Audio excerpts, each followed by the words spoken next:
বামেদের 4টি সংগঠনের ডাকে দেশ বাঁচাও ও মানুষ বাঁচাও এই স্লোগান তুলে 11 দফা দাবিতে উদয়পুর মহকুমা কমিটির উদ্যোগে জেল ভরো আন্দোলন সংগঠিত করা হয় উদয়পুর শহরের বুকে। এদিন বাম কর্মীরা মাথায় লাল টুপি ও কাঁধে লাল ঝান্ডা নিয়ে জামতলা দলীয় অফিসের সামনে থেকে গোটা উদয়পুর শহরে তপ্ত রৌদ্র উপেক্ষা করে শহরের বিভিন্ন গুরুত্বপূর্ণ সড়কগুলি পরিক্রমা করে। পরে মিছিলটি উদয়পুর পোস্ট অফিসের সামনে গিয়ে পুলিশের দেওয়া ব্যারিকেড ভেঙে ফেলে। দীর্ঘদিন ক্ষমতার বাইরে থাকলেও কর্মীদের যে উচ্ছ্বাস দেখা গিয়েছে তা ছিল লক্ষণীয়। এদিন গোটা ত্রিপুরা রাজ্যের বিভিন্ন জেলা জুড়ে এই জেল ভরো আন্দোলন সংগঠিত হয়। বর্তমান সময়ের নানা জ্বলন্ত ইস্যু নিয়ে এই আন্দোলন সংগঠিত করে বামেদের 4টি সংগঠন।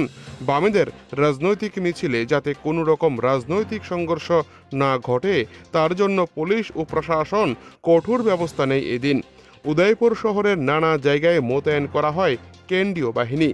নিরাপত্তার চাদরে এদিন ছিল বামেদের গোটা মিছিলে নেতৃত্ব দেন স্থানীয় বাম নেতৃত্বরা। উদয়পুর থেকে নিজস্ব প্রতিনিধির রিপোর্ট, টিভি 100 বাংলা।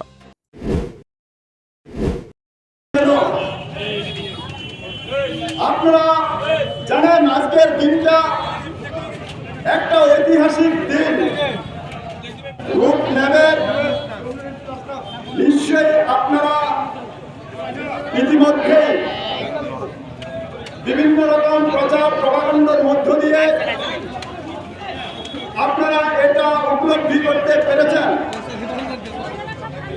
সারা দেশে 3টি সংগঠন সিআইটিইউ, এআইটিএস এবং সর্বভারতীয় কৃষি শ্রমিক ইউনিয়ন এই জেল ভরা আন্দোলনের আহ্বান করেছেন। আমাদের রাজ্যের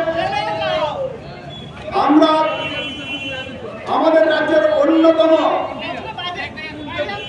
অনেক গুরুত্বপূর্ণ কৃষক সংগঠন উপজাতি গণমুক্তি পরিষদ সহ এই 4 সংগঠন আমরা সিদ্ধান্ত নিয়েছি আজকে এই জেল ভরা আন্দোলনে আমরা সামিল হব।